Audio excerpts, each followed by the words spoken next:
Hello, this is AG sir. चलिए आज 12th का मॉडल टेस्ट पेपर का सॉल्यूशन मैं आपको बता रहा हूं और ये सॉल्यूशन सभी बच्चों के लिए इंपॉर्टेंट है। जब मैं सॉल्यूशन लिख रहा था तो मेरे दिमाग में एक ख्याल आया। एक बच्चे ने मुझसे पूछा था क्या सर मॉडल पेपर से क्वेश्चंस आते हैं? तो मैंने कहा देखो, क्वेश्चंस जो भी है वो ऑलरेडी बुक का है, मॉडल पेपर में सेट किया हुआ है। तो ये बुक का क्वेश्चन है, मॉडल पेपर में सेट किया हुआ है, तो चांसेस है कि इससे भी क्वेश्चन आ जाए। तो सॉल्यूशन स्टार्ट करने से पहले मैं आपको एक सिलेबस बता देता हूं। 12th जो 2023 में होने वाला है, दो पार्ट में बांटा गया है, एक है सब्जेक्टिव और एक है ऑब्जेक्टिव। आज मैं आपको सब्जेक्टिव 40 मार्क्स का सॉल्यूशन बताऊंगा। सब्जेक्टिव में 40 मार्क्स में सबसे पहले हम लोग देखते हैं, एक पैसेज आता है। पैसेज जो आप लोग 8, 9, 10 में बनाए होंगे, ठीक है, ये 12 में बनाना है। अब पैसेज 3 से 4 पैराग्राफ में रहता है, ठीक है। देखिए पैसेज दिया हुआ है,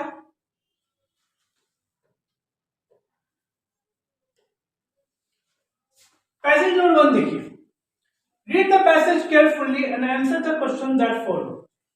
पहले ये पैसेज दिया है, यहां तक एक पैरा यहां दिया हुआ है, फिर उसके बाद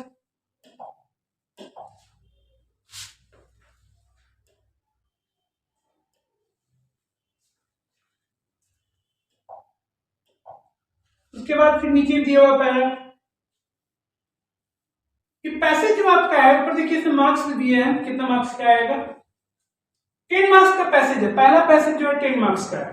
चलिए इसका सॉल्यूशन की तरफ बढ़ते हैं हम लोग।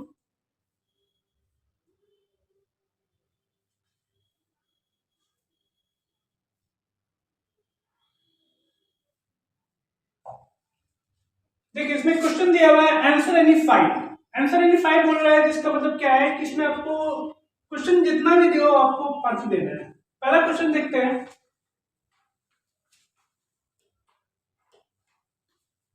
पहला क्वेश्चन है, where is the floating post office located in Srinagar? It's all about the floating post office. एक श्रीनगर का डेस्टिनेशन है जिसका नाम फ्लोटिंग पोस्ट ऑफिस है, उसके बारे में बात कर रहे हैं। तो ये आप पैसेज जैसे पढ़ेंगे तो आपको समझ में आ जाएगा कि क्या सही है और क्या गलत है। अगर पैसेज में हम लोग आते हैं, पैसेज में आते हैं तो पहला ही आप पैराग्राफ पढ़िएगा, यहाँ पर समझ में आ जाएगा। Tourist to Jammu and Kashmir have another attraction, a floating post office on the Dal lake in the first in the country. Floating post office Dal lake claimed to be only one such post office in the world is built on an intricately carved maroon houseboat fastened on the western edge of the Dal Lake। देखिए passage बनाने के लिए हमको अधिक से अधिक practice चाहिए। यहाँ पे मैं आपको सॉल्यूशन बता रहा हूँ, प्रैक्टिस हम आगे के वीडियो में आपको देंगे। चलिए सॉल्यूशन के लिए फिर हम लोग पेज नंबर 2 पर आते हैं। पहला क्वेश्चन का आंसर देखिए दिया हुआ है, the floating post office is located in the beautiful city of Srinagar in Kashmir. आपका सॉल्यूशन निकल जाएगा। दूसरा क्वेश्चन है, what is the floating post office claim to be? हम जब पैसेज पढ़ रहे थे उसमें बताया गया था कि फ्लोटिंग पोस्ट ऑफिस को क्या क्लेम करता है, क्या दावा करता है। तो आंसर है, floating post office Dal Lake claimed to be the only one such post office in the world is built on an intricately carved maroon houseboat fastened on the western edge of the Dal Lake। मतलब ये मात्र एक ऐसा post office है जो float करता है, पानी पर चलता है, ये इसका क्लेम है। चलिए उसके बाद देखते हैं, what is the special feature of this post office. फिर इससे ये पोस्ट ऑफिस के बारे में बात कर रहा है। The special feature of this post office is that letter posted from here carry a special design which has a picture scenery of Dal Lake and Srinagar City। देखिए इसमें एक स्पेशल फीचर क्या है कि इसमें अगर लेटर कोई हम लोग पोस्ट करते हैं, एक स्पेशल डिजाइन इसमें बनाया जाता है, इसका एनवेलप का एक स्पेशल डिजाइन बनाया जाता है और उसमें उस डल लेक का सीनरी को भी डाला जाता है। तो ये इसका फीचर्स हो गया। उसके बाद what is the special about the seal used in the post office. Stamp जो होता है पोस्ट ऑफिस, हर पोस्ट ऑफिस का अपना एक स्टाम्प होता है, तो यहाँ पर एक स्टाम्प यूज कर रहे हैं। इस स्टाम्प को हम लोग यहाँ पर क्या बोल रहे हैं, सील बोल रहे हैं। The seal used on everything posted from the floating post office is unique along with the date and address. It bears the design of the boatman rowing a shikara on the Dal Lake। इसका seal में एक sign है, इसमें शिकारा बना रहता है। शिकारा में आपको बता देते हैं, एक लंबा सा नाव होता है जिसको रो किया जाता है, वहां के लैंग्वेज में, श्रीनगर के लैंग्वेज में उस नाव को हम लोग क्या बोलते हैं, शिकारा बोलते हैं। चलिए उसके बाद है what was the name of the floating post office before 2011। Question बोल रहा है कि 2011 से पहले इस फ्लोटिंग पोस्ट ऑफिस का क्या नाम था। तो ये पैसेज पढ़िएगा तो पैसेज में आपको ये क्लियरली दे दिया जाएगा। इसका नाम देखते हैं, Nehru park post office was the name of the floating post office before 2011। यानी इस फ्लोटिंग पोस्ट ऑफिस का नाम 2011 से पहले नेहरू पार्क पोस्ट ऑफिस था। चलिए इसी से रिलेटेड एक क्वेश्चन है, who renamed it as the floating post office. कौन इसका नाम बदल के फ्लोटिंग पोस्ट ऑफिस कर दिया। देखिएगा ये आपको पैसेज में मिल जाएगा सबसे लास्ट में। The chief postman John Samuel renamed it as floating post office. इसका नाम बदल के कौन चेंज किया, द चीफ पोस्टमैन जॉन।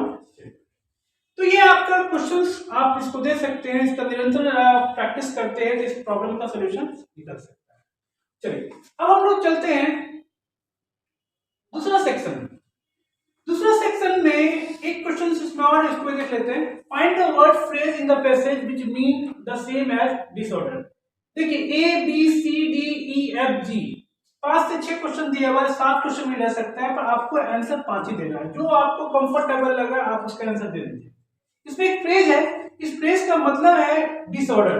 तो डिसऑर्डर जो फ्रेज है वो कहां पर इस वर्ड का सिमिलर आता है, तो एक वर्ड इसमें दिखाया आपको, इंट्रिकेटली। इस वर्ड का मतलब होता है डिसऑर्डर। चलिए अब हम लोग दूसरा पैसेज में चलते हैं। दूसरा पैसेज है, read the following passage carefully and answer the questions that follow.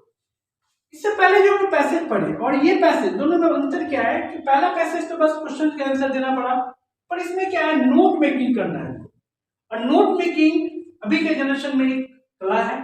इस कला को सीखने के लिए आपको अधिक से अधिक प्रैक्टिस करना पड़ेगा। मैं आपको एक सपोर्टिव के रूप में ये वीडियो दे रहा हूं। तो ये भी आपका पैसेज लगभग सेम लेंथ का रहता है। इसमें देखिए क्वेश्चंस रहेंगे,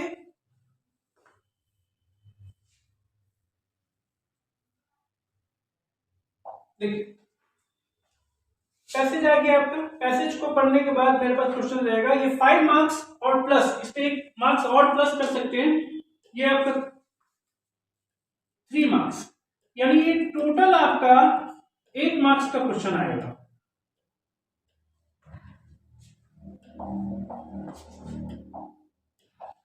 चलो सबसे पहले इसमें करना क्या है, हमको क्या करना है, नोट मेकिंग करना है। नोट मेकिंग मतलब पूरी पैसेज को अच्छे से पढ़ लेना है, एब्रिविएशन का यूज करके एक नोट बनाना है। चलिए नोट मेकिंग करने से पहले इसका टाइटल दे सकते हैं। ये पैसेज है किसके बारे में, अरेबियन डेजर्ट्स के बारे में है। चलिए तो अब नोट मेकिंग करने के लिए क्या करना रहता है, जो जो मेन पॉइंट्स को वो लेके चलते हैं। सबसे पहला पॉइंट क्या लेके चल रहे हैं, फीचर्स। फीचर्स में 3 फीचर्स ये बताए हैं, full of sand and rocks, very hot and less water is available, people live temporary tent. देखिए हमें PPL it's the abbreviation of people और TMP का एब्रिविएशन है टेम्पररी, ABBL का एब्रिविएशन है अवेलेबल। तो इस तरह इसको एब्रिविएशन देके हमको बनाना है। नंबर बी में है फ्रूट्स अवेलेबल। जब आप पैसेज पढ़िएगा तो पैसेज में जो जो डिस्टिंक्ट पार्ट है, जो जो अलग अलग एलिमेंट्स है, जो पैसेज को ज्यादा हाईलाइट किया गया, उसको हम लोग नोट में डाल सकते हैं। फ्रूट्स अवेलेबल में क्या है, पहला फ्रूट्स इसमें दिया हुआ है स्वीट फिग्स। तीसरा पॉइंट बना सकते हैं वाटर सोर्सेस, यानी अरेबियन डेजर्ट्स में वाटर कहां कहां से आता है। पहला तो है DSRT, ये भी डेजर्ट्स का एब्रिविएशन है। पहला desert springs, oasis, camels are used to carry loads. Oasis के बारे में बताते हैं, जब हम लोग रेगिस्तान जाते हैं, रेगिस्तान में कहीं जब पानी नहीं मिलता है तो एक छोटा सा जगह रहता है, उस जगह को हम लोग ओएसिस बोलते हैं, जहाँ पानी का थोड़ा थोड़ा फुवारा आते रहता है। जनरली छोटा सा आप बोल सकते हो तालाब या पोखरा टाइप का, उसको हम लोग ओएसिस बोल सकते हैं। तो ये भी वाटर सोर्स का रीजन है। चलिए उसके बाद हम लोग चलते हैं पेज नंबर 5। जब आप ये फीचर्स लिख देंगे तो आपको एक एब्रिविएशन बॉक्स बनाना पड़ेगा। एब्रिविएशन बॉक्स आपको बताना पड़ेगा किस किस चीज का एब्रिविएशन किए हम। जैसे मैंने आपको बताया अवेलेबल का एब्रिविएशन किए ABBL, टेम्पररी का एब्रिविएशन किए TEMPR, पीपल का एब्रिविएशन किए PPL और डेजर्ट्स के एब्रीविएशन के लिए DSRT। तो ये एब्रीविएशन बॉक्स में आपको दिखाना पड़ेगा आप किस चीज का एब्रीविएशन किए। कुछ एब्रीविएशन आपका जेन्युइन रहेगा, कुछ को आप कंपोज कर सकते हो खुद से। चलिए दूसरा क्वेश्चन इसमें है, उसके बाद आपको एक समरी लिखना है। 3 मार्क्स का समरी रहता है। समरी जनरली हम अगर इंग्लिश को अच्छे से समझते हैं तो समरी आराम से लिख सकते हैं। तो इसका आप मदद, इस समरी को लिखने में मदद, जो ऊपर आप जो एब्रीविएशन लिखे और जो आप फीचर्स लिखे उसका हेल्प लेके इसको बना सकते हैं। तो एक छोटा सा समरी में यहाँ लिख दिए हैं, टाइटल दे दिए, the life in the desert of Arab is very difficult, people have to walk on hot sand and rocks, there is a very few options for drinking water and eatable items. Some people live in temporary tents and eat fruits like figs and date. People love to domesticate horses and takes pride in them, and to carry loads they use camels. It means एक छोटा सा summary देने के बाद हमको पूरे passage का ऊपर से नीचे सारा डिटेल पता चल जाता है। That's called summary. Generally summary को अगर हम बात करते हैं तो दिमाग में रखिएगा, जब आप पैसेज पढ़ते हो तो पैसेज का जो भी नंबर्स ऑफ वर्ड है उसका केवल हमको 1/3 करना है। यानी समरी में हमको क्या करना है, एक तरह से 1/3 बनाना रहता है। जब भी हम लोग लिखते हैं तो उसका समरी क्या करते हैं, 1/3 करते हैं। ये चीज याद रखिएगा, समरी करना में आसान रहेगा। चलिए अब हम लोग सेक्शन बी देखते हैं। सेक्शन बी जो पहला सेक्शन था रीडिंग सेक्शन, दूसरा सेक्शन जो है इसको राइटिंग स्किल्स बोला जाता है। तो राइटिंग स्किल्स में सबसे पहला और बहुत ही फेवरेट है, जो आप लोग जानते भी होंगे, ड्राफ्टिंग द नोटिस। तो यहाँ पे एक मॉडल, ये जैसा कि मैं आपको मॉडल सेट पेपर समझा रहा हूँ, तो इसमें क्वेश्चंस है, you are Deepak Kumar, secretary history society DAV Dehradun, right a notice for the school notice board inviting names for the trip to Rajasthan. ये नोटिस कर सकते हैं, नोटिस से रिलेटेड बहुत सारे नोटिस कर सकते हैं। नोटिस को जनरली हम लोग प्रेजेंट इंडेफिनिट में लिखते हैं और ये कम्युनिकेशन का साधन है। चलिए तो नोटिस को हम देखते हैं कैसे लिखें। पहला पॉइंट देखिएगा, ध्यान दीजिएगा, नोटिस को लिखने से पहले लिख लीजिएगा या पहले बॉक्स बना लीजिएगा, आप पर डिपेंड करता है, पर नोटिस को हमेशा बॉक्स में लिखना है। सबसे पहले हम लोग यहाँ पे हेडिंग दी है नोटिस का। सबसे पहले जो भी इंस्टीट्यूट है या जो भी स्कूल है उसका नाम लिखा जाता है। फिर इसके बाद हम ये नोटिस किसके लिए लिख रहे हैं उसका नाम लिखा जा रहा है। जैसे यहाँ लिखा हुआ ट्रिप टू राजस्थान, फिर बोल्ड लेटर में हमको नोटिस लिखना पड़ेगा। याद रखिएगा, नोटिस लिखने में जो भी प्रोसेस है, अगर प्रोसेस को फॉलो करते हैं तो आपका मार्क्स इसमें नहीं कटेगा। अब नोटिस लिखने से पहले यहाँ पर हम डेट डाल दिए 14 मार्च 2023। जनरली आप जब क्वेश्चन एग्जाम में आएगा तो डेट जो जिस दिन एग्जाम रहेगा उसी का डेट डाल दीजिए। नोटिस सिंपल वे में लिखना है, ऐसा नहीं कि बहुत ज्यादा टफ लिख रहे हैं नोटिस, हम लोग को समझ नहीं है। Our school is organizing a trip to Rajasthan for 5 days and 5 nights for the students from class 11 to 12 on 20th March 2023. The school buses will take the students from the school at 10 a.m. for the trip. The fee for the trip is 2,500 for each student. Interested students, please give their names to their respective class teachers. For the further details, please contact your class teachers. याद रखिएगा, notice बहुत ज्यादा पेचीदा मत लिखिएगा और बहुत ज्यादा एक्सटेंडेड फॉर्म में नहीं लिखिएगा, क्योंकि हर वर्ड का लिमिट दिया हुआ है। अगर वर्ड को वर्ड के लिमिट से लिखिएगा तो आपका समय बचेगा और आप एग्जाम में अच्छा भी कर सकते हैं। लास्ट में आपको साइन देना जरूरी है, साइन अगर नहीं देते हैं तो इसमें भी आपका मार्क्स कटेगा। देखिए यहाँ पर इसका जो पोस्ट है स्कूल सेक्रेटरी है और ये जो लिखा है दीपक कुमार। चलिए तो इस तरह का नोटिस का प्रैक्टिस करना पड़ेगा आपको अधिक से अधिक, क्योंकि मॉडल पेपर से यही नोटिस आ जाए कोई जरूरी तो नहीं है, पर हाँ अगर आप 4 या 5 या 10 नोटिस का प्रैक्टिस कर लेते हैं तो चलिए आगे हम लोग बढ़ते हैं। उसी में देखिए एक और दिया हुआ है, एक अच्छी बात आपके लिए कि नोटिस यहाँ 2 दिया रहेगा, आपको लिखना को 1 है। एक क्वेश्चन और है, you are the student of class 12 Mizo Senior Secondary School as well. You lost your wrist watch in the school. Draft a suitable notice for the school notice board giving the details. Generally इस तरह का notice पहले syllabus में हटा दिया गया था। ये नोटिस का जो टाइटल है उसका नाम है लॉस्ट एंड फाउंड। क्या नाम है?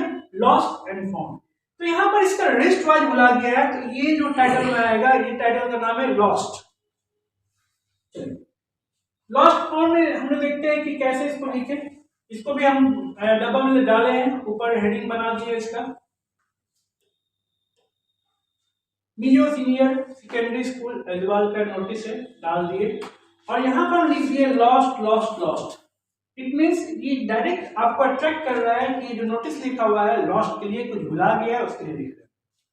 सिंपल सा यहाँ लैंग्वेज में लिखेंगे हम लोग, अ silver colour maxima watch wrist watch was lost in the school canteen on 13 March in the rest. जैसा घड़ी है उसका जैसा फिजिकल एग्जिस्टेंस है उसको बताना है, कहाँ भुलाया और कब भुलाया है ये बताना। It is an automatic stop watch features, कुछ उसके बारे में बता देना जिससे जिसको भी मिले वो आराम से बता सके। Whoever find it can submit it to the undersigned, जो भी नीचे साइन दिया हुआ उसमें आपको साइन देना है। The finder will be suitably rewarded by the principal। अगर आप लिस्ट पास को पहुंचा देते हैं तो suitably आपको रिवार्ड दिया जाएगा प्रिंसिपल। यहाँ पर आपको जो भी नोटिस लिखा है उसका नाम दिया हुआ है, लड़की है तो रिंकी है, लड़का है तो आगे की तरफ बढ़ते हैं हम लोग। उसके बाद हम लोग देखते हैं राइटिंग स्किल्स में, इसको लॉन्ग लेंथ का राइटिंग स्किल्स बोला जाता है। जनरली आपके एग्जाम में 3 आएगा, लिखना है 2, और दोनों ईच क्या है 5 मार्क्स का। पहला क्वेश्चन है आपको लेटर लिखना है। जनरली अगर आपके दिमाग में ज्यादा कुछ नहीं आ रहा है तो आप एक दिमाग में सेट करके रखिएगा कि लेटर टू द एडिटर तो आएगा ही आएगा, पर लेटर टू द एडिटर का टॉपिक बहुत लंबी है। तो जनरली आप ऐसे टॉपिक को लेकर चलिएगा जो करंट इश्यू होगा, जैसे ट्रैफिक प्रॉब्लम्स है, पॉल्यूशन प्रॉब्लम्स है, वाटर पॉल्यूशन है। तो कुछ ऐसे टॉपिक को लेकर चलिए जो जनरली आता है, और इसमें भी आपका पैटर्न है, अगर इसको आप पैटर्न से लिख लेते हैं तो आपको मार्क्स मिलेगा। 3 क्वेश्चन है, एक है आपका लेटर टू द एडिटर, दूसरा है रिपोर्ट, और तीसरा है आर्टिकल। जिसमें आप कंफर्टेबल फील करते हैं आप वही लिखिएगा। हम तीनों का तीनों यहाँ आंसर दे दिए। आगे बढ़ते हैं हम लोग। सबसे पहले लेटर टू द एडिटर देखते हैं। लेटर टू द एडिटर में कुछ कुछ पॉइंट्स को अगर ध्यान रखेंगे तो आप लेटर आराम से लिख सकते हो। सबसे पहले लिखना है आपको सेंडर एड्रेस, उसके बाद आपको डेट लिखना है। सेंडर एड्रेस हो गया, फिर उसके बाद क्या हो गया, डेट हो गया। सेंडर एड्रेस हो गया, डेट हो गया। 2 लाइन आपको छोड़ना है, याद रखिएगा 2 लाइन छोड़ना है, 1 लाइन नहीं, 2 लाइन छोड़ना है। उसके बाद address of addressing, address of addressing किसको लिख रहे हैं आप, एडिटर को लिख रहे हैं। तो द एडिटर, जिसका भी एडिटर है, हिंदुस्तान टाइम्स का नाम लिख दिए, कहाँ है वो लिख दिए, सब्जेक्ट डाल दीजिएगा। सब्जेक्ट आप जितना छोटा डालिएगा उतना अच्छा रहेगा, क्योंकि बहुत कुछ सब्जेक्ट नहीं समझ में आ जाता है। जैसे यहाँ सब्जेक्ट क्या है, पुअर बस सर्विस। सैल्यूटेशन डाल दिए हम लोग। सैल्यूटेशन जरूरी चीज होता है।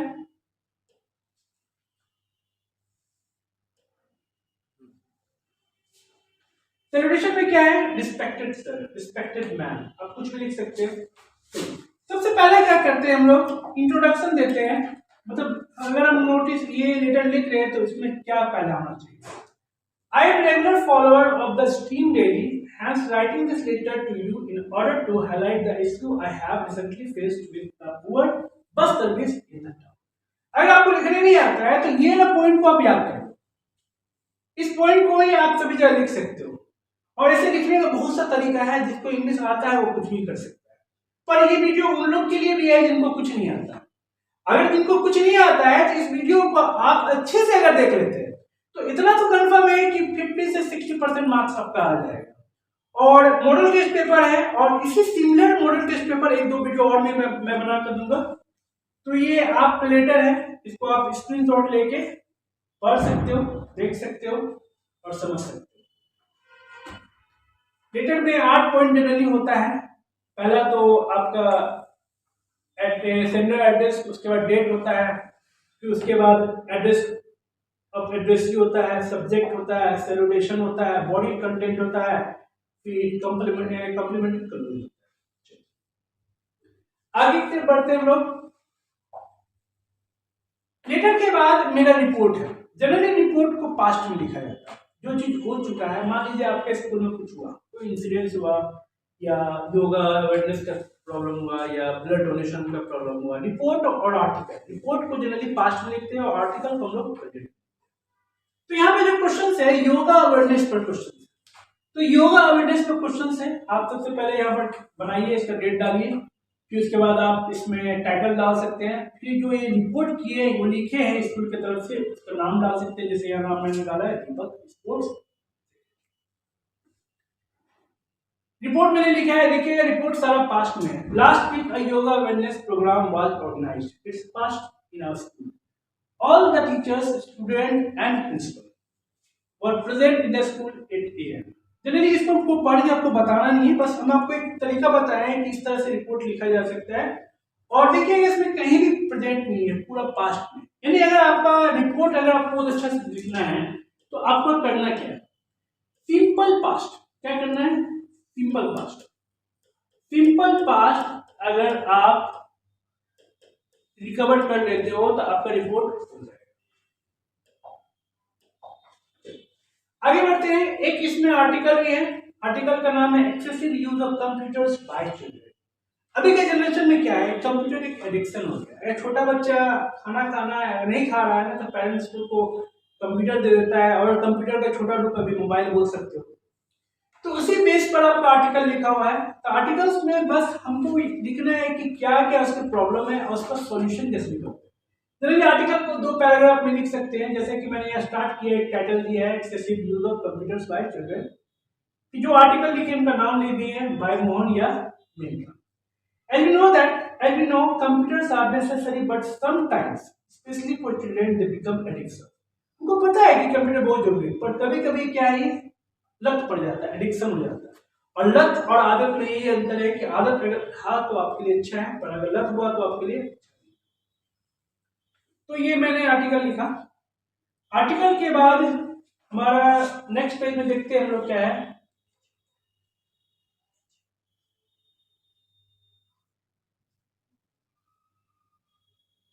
नेक्स्ट पेज,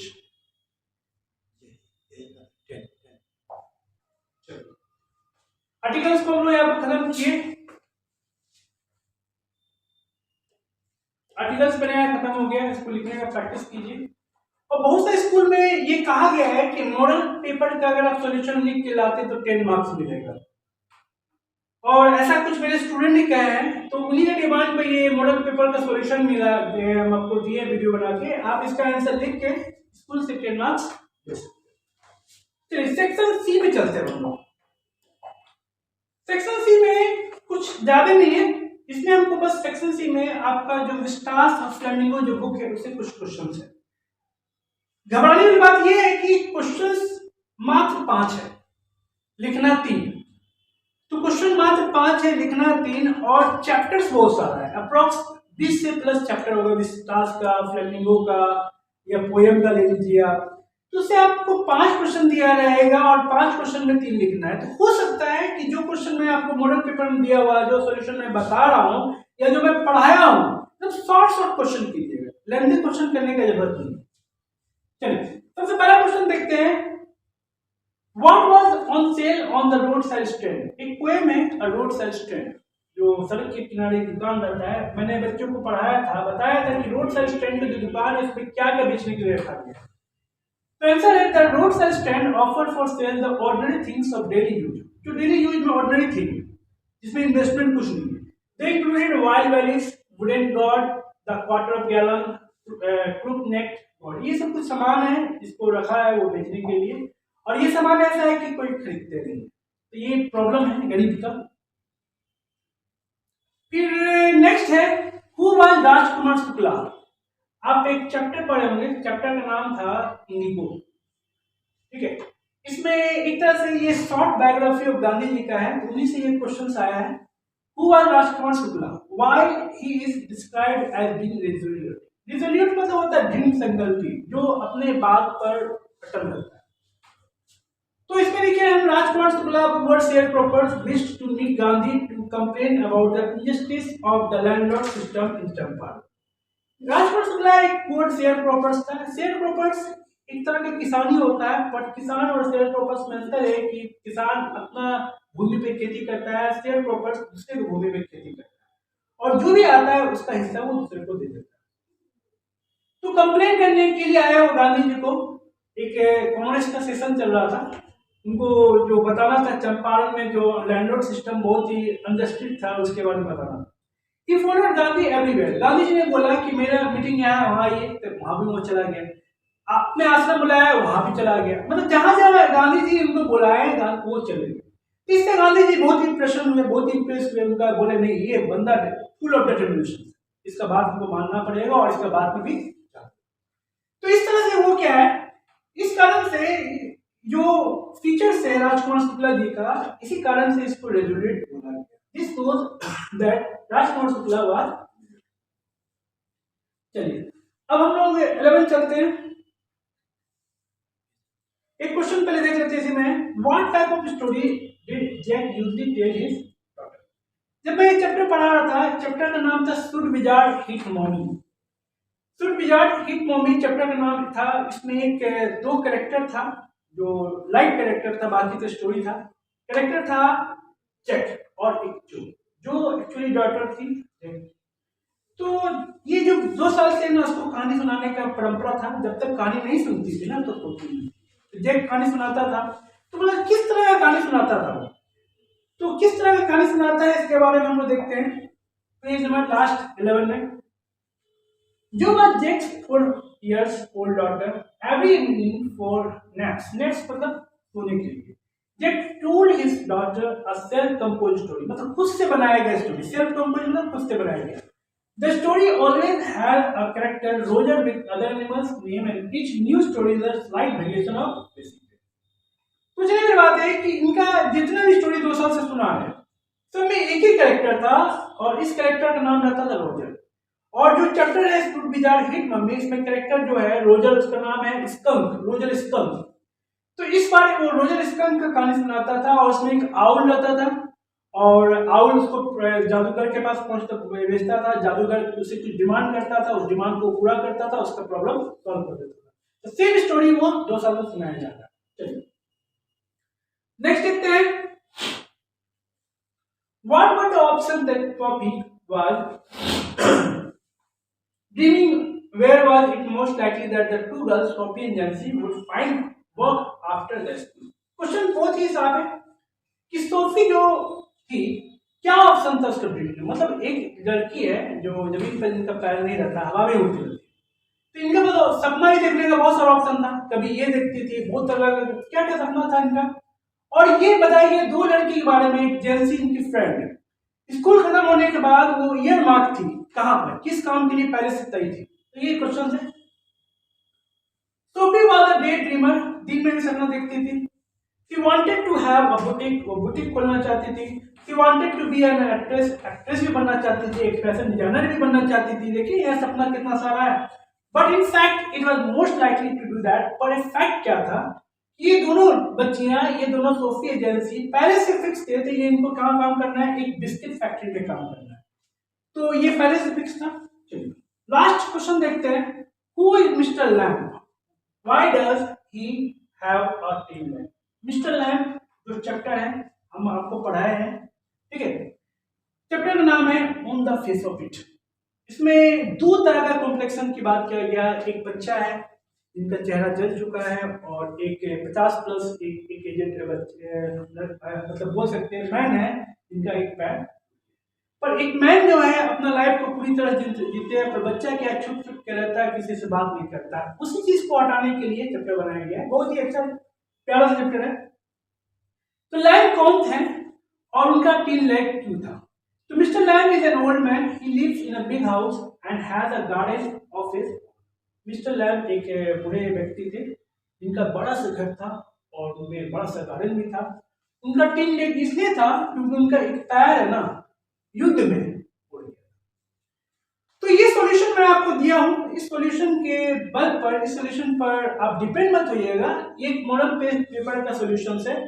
इसके बाद में 2 और 3 मॉडल पेपर में खुद से कंपोज करके मैं बताऊंगा, और आप विश्वास रखिए कि अगर आप ये मॉडल पेपर जो मेरा कंपोज किया गया है या जो गवर्नमेंट कंपोज किया है, ये सबको मिला के अगर आप वीडियो देख भी लेते हैं तो आपका 12th का इंग्लिश अच्छा जाएगा। और सबसे बड़ी बात कि सबसे पहला दिन इंग्लिश ही है, तो अगर पहला दिन आपका इंग्लिश है और वो अच्छा जाता है तो अच्छी बात है। और हम चाहेंगे कि आप इस वीडियो को पूरा अंत तक देखें और इसको शेयर करें, जितना शेयर कर सकते हैं, जो भी आपके दोस्त हैं वहाँ शेयर कीजिए, क्योंकि अगर शेयर करेंगे तो हम भी और भी केयर से वीडियो बनाएंगे। ठीक है, तो नेक्स्ट वीडियो में हम लोग नए मॉडल टेस्ट पेपर मिलते हैं, या तो हम एक ऑब्जेक्टिव का बनाएंगे और टोटल ऑब्जेक्टिव मैं आपको 150 दूंगा, काफी है। 150 से आपका 40 मार्क्स का ऑब्जेक्टिव आ जाएगा। चलिए मिलते हैं ब्रेक के बाद, bye bye, take care, this is A J.